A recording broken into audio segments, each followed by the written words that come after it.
अस्सलामुअलैकुम। Today's with Fatima में खुश आमदीद। ये हफ़्ता कैसा रहेगा 11 नवंबर से 17 नवंबर तक जानने के लिए चैनल को लाइक शेयर और सब्सक्राइब करें और कमेंट्स में ज़रूर बताएं कि आपका दिन कैसा गुजर रहा है।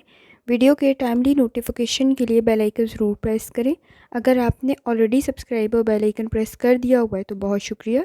इस चैनल पर डेली, वीकली और मंथली हॉरोस्कोप के अलावा ज़ोडिएक साइन के करैक्टरिस्टिक्स, पर्सनैलिटी और स्टार्स की ट्रांजिट के बारे में भी वीडियोस अपलोड की जाती हैं। आप उससे भी गाइडेंस ले सकते हैं। जहाँ तक इस वीक का ताल्लुक़ है तो इस वीक में सैटर्न डायरेक्ट हो जाएगा, जो कि पहले उल्टा था, अब उसकी डायरेक्शन सीधी हो जाएगी एक्वेरियस में।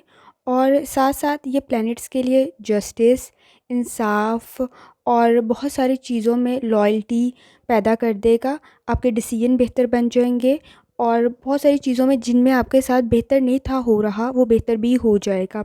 और जहाँ तक ताल्लुक़ है सन की ट्रांजिट का स्कॉर्पियो में, तो वो भी कंडीशन काफ़ी बेहतर बन जाएगी। उससे गुड एनर्जी पैदा हो जाएगी, रूहानी ताल्लुक़ मजबूत हो जाएगा, रिलीजियस एक्टिविटीज़ मज़ीद बढ़ जाएंगी। वीनस का ट्रांसिट ऑलरेडी सेजिटेरियस में हो चुका हुआ है, जो कि 7 नवंबर को हुआ था, जिसकी वजह से ब्यूटी, डिसीजन मेकिंग, रिलेशनशिप मज़ीद बेहतर बन चुके होंगे। और वो ट्रांसिट था सेजिटेरियस के अंदर, जिसकी वजह से भी रूहानी ताल्लुकात मज़ीद स्ट्रॉन्ग हो गए होंगे, रिलीजियस एक्टिविटीज़ मज़ीद बढ़ गई होंगी। वीनस चूँकि क्रिएट कर देता है ब्यूटी को, रिलेशनशिप को, लव को और ताल्लुकात में मज़ीद बेहतरी को। तो नवंबर में बहुत सारे प्लैनेट्स का ट्रांजिट है और बहुत सारी चीज़ें डायरेक्ट डायरेक्शन में आ जाएंगी, जो बहुत सारे स्टार्स के लिए बहुत ज़्यादा सूटेबल बन सकती हैं। कुछ स्टार्स को इम्प्रूवमेंट की ज़रूरत पड़ेगी, लेकिन कुछ स्टार्स के साथ साथ बहुत सारी चीज़ों में आसानी भी हो जाएगी। डिसीजन मेकिंग बेहतर बन जाएगी, रूहानी ताल्लुक़ मज़ीद स्ट्रॉन्ग हो जाएगा। वसवसे, खौफ और इस किस्म के थॉट्स जो आपको पुरुमीद नहीं रहने देते, वो क्लियर हो जाएंगे और आपको पॉजिटिविटी ज़्यादा चीज़ों के अंदर नज़र आएगी, सोच बेहतर बन जाएगी। तो जब इमोशनल स्ट्रेस कम होगा तो डिसीजन मेकिंग भी बेहतर बन जाएगी, आपके रिलेशनशिप भी बेहतर बन जाएंगे, मूड स्विंग्स और ईगो के मसाइल भी कंपैरेटिवली कम हो जाएंगे।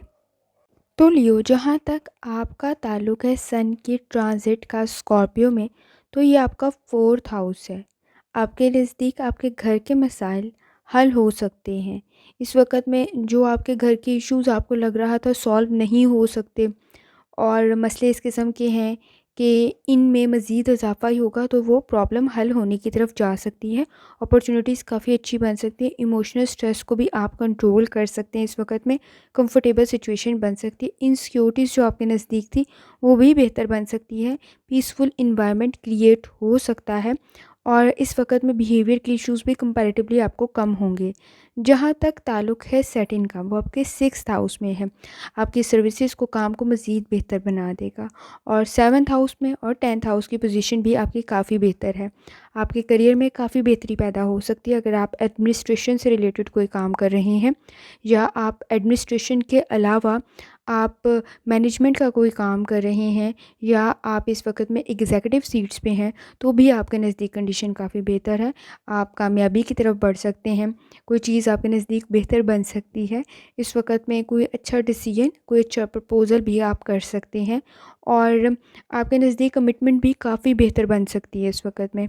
जहाँ तक ताल्लुक़ है आपकी हेल्थ का, अपने मेंटल स्ट्रेस को थोड़ा सा कंट्रोल करना है। फेवरेबल कंडीशन है। अब अगर आप कोशिश करेंगे अपनी बॉडी को, अपने ब्रेन को थोड़ा सा रिलैक्स करने की, तो कुछ ऐसी एक्टिविटीज़ अडॉप्ट करें, जैसे वॉक कर लें, एक्सरसाइज कर लें, जो आपके लिए काफ़ी बेहतर हो। आपको अगर पहले लग रहा था आप किसी काम में स्टक हैं, आप उसको अब हल कर सकते हैं। मून की एनर्जी भी बेहतर है, सन की एनर्जी भी बेहतर है। इस वीक में कंपैरेटिवली आप कम चीज़ों में फंसेंगे, आपके काम इजीली हो जाएंगे। लेकिन डिसकंफर्टेबल सिचुएशन कहाँ पैदा हो सकती है? अगर आपने अपने रिसोर्सेज से रिलेटेड गलत डिसीजन लिया, एक्सपेंसेस को कंट्रोल ना किया, तो फाइनेंस से रिलेटेड आपके नज़दीक प्रॉब्लम बन सकती है। डिसीजन आपके काफ़ी बेहतर है, सिर्फ इमोशनल स्ट्रेस में नहीं लेने, वो कंपैरेटिवली आपके नज़दीक कम होगा। डीप थिंकिंग आपके लिए काफ़ी फ़ायदेमंद बन सकती है, ओवर थिंकिंग नहीं। आपके नज़दीक चीज़ों को सही तरीके से समझना ज़रूरी होगा, लेकिन इस वक्त में ओवर थिंकिंग प्रॉब्लम क्रिएट कर देगी। आपने कोशिश करना है वर्क प्लेस पे बहस और तकरार से ग्रेज़ करें। आपके सीनियर्स और सुपरवाइज़र्स के साथ आपकी कंडीशन काफ़ी बेहतर बन सकती है। आपको कोई प्रमोशन, कोई रिवॉर्ड, कोई तारीफ़ मिल सकती है। आपका काम बेहतरीन बन रहा होगा। कोशिश करना है एंग्ज़ायटी को कंट्रोल करें।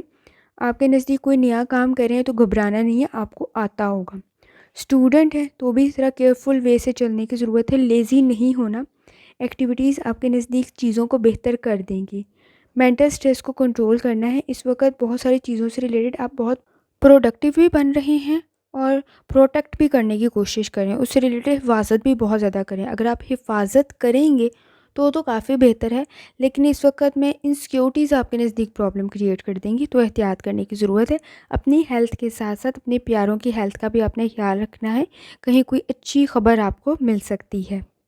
कोशिश करें सूरह दुहा की तिलावत लाज़मी करें और तर्जुमा लाज़मी पढ़ें, और जितनी दफ़ा आसानी के साथ या करीमों का विर्द और या सलामों का विर्द कर सकते हैं लाज़मी करें, और जितनी दफ़ा आसानी के साथ दुरूद शरीफ पढ़ सकते हैं लाज़मी पढ़ें। अव्वल और आखिर दुरूद शरीफ पढ़ना मत भूलें। आखिर में दुआ है, अल्लाह सब पर आसानी फरमाए, आमीन। अल्लाह हाफ़िज़।